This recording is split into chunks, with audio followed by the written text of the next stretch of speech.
Dim ond munud wedi chwarae yma yng Nghaergybi, y cyfle cynnar i'r tîm cartre, peniad gan Thomas Owen.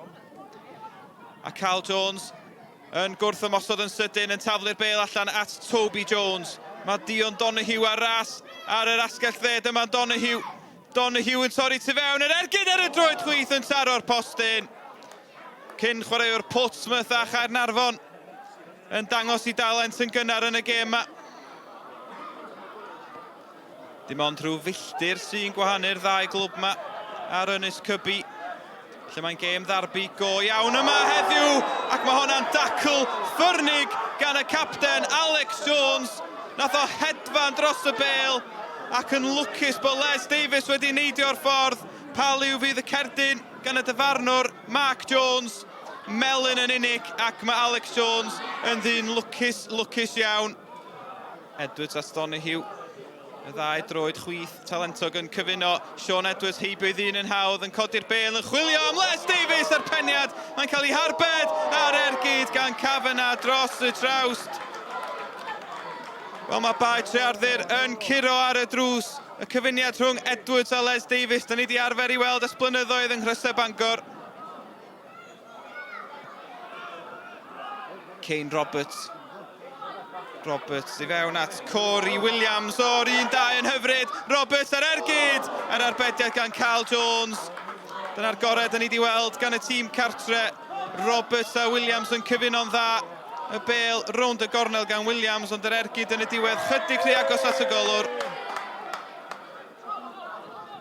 Sean Edwards I fewn at Les Davies. Davies hyfryd rownd y gornel, dyma Chaplin. Chaplin heibio ddyn, croesiad isel, Toby Jones yn troi'n ergydio. Unwaith eto, yr ergyd gan Jones, chydig yn rhy agos at y golwr. A'r ymwelwyr yn cael cyfle ar ôl cyfle yn dymethu taro'r cefn y rhwyd. Ifan Emlyn yn lledu'r bêl. Ymosodiad prin i'r tîm cartre, peniad allan. Ond at Kane Roberts. Mae'n syrthio Ifan Emlyn ar ergyd ffyrnig.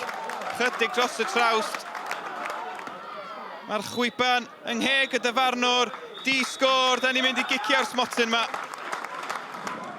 Gyda geicwr smotyn Craig Whelan yn sicrhau 5 gôl y tîm cartra, roedd y geicwr smotyn nesaf gan Les Davies yn un holl bwysig, felly gadewch I ni ail ymuno ar sylwebaeth.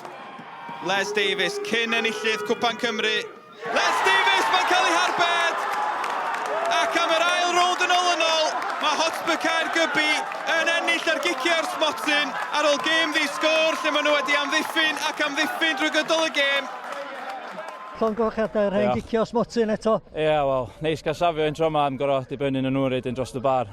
Ie, ond trwy'r 90 munud oedd hi'n gêm anodd, oedd hi'n gêm galad. Nhw'n chwarae'n dda heddiw, nhw'n newid pethau ys tro dwytha, ond nhw'n defendio'n dda, just. Nhw'n ni chances hefyd, so ni wedi gallu neud y well, ond mynd drwad i'r unig beth sy'n cyfri. Llongyfarchiadau, it's the old penalties again. Yeah, third time this season, so we've won 2, lost 1.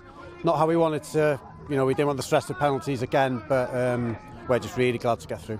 Considering how close the two clubs are in the league, was that the kind of game you expected? Yeah, we knew it was going to be a tight game, difficult game. They're a good team. We knew that they've got good individuals, and we knew they'd cause us problems. They probably had the better of the second half, better chances and what have you, but I think penalties was, probably fair at the end. Been saying all week it's going to go 1-0 either way. For me, I was obviously hoping to us today, but yeah, 0-0. It was always going to be tight, wasn't it? Be ddudodd y dyfarnwr wrthych chi bod chi wedi gorfod ail gymryd y gic? Mwydro yn deud bod y ddau yn ei off y line constantly, ond dwi'n meddwl. O'n i'n meddwl bod o un fo na un fi'r un cyntaf, ond there we go, job done on. And back to the league now? Back to the league, yeah. We've got second place in our sights, win our game in hand, only 3 points behind Rail in second. I don't know what results would stay, obviously, but yeah, push on and hopefully get a winning run going. We haven't been this far in it for many, many years. You'd have to go back quite a while since we've been in the last 16. So we're really happy. Progression's really good. It creates a lot of interest as well. So you see a bigger crowd here today. In the next round, hopefully we get the same again. And come on, I've got to ask you, who do you want in the next round? Who do you want in the next round? Anyone at home. Anyone at home.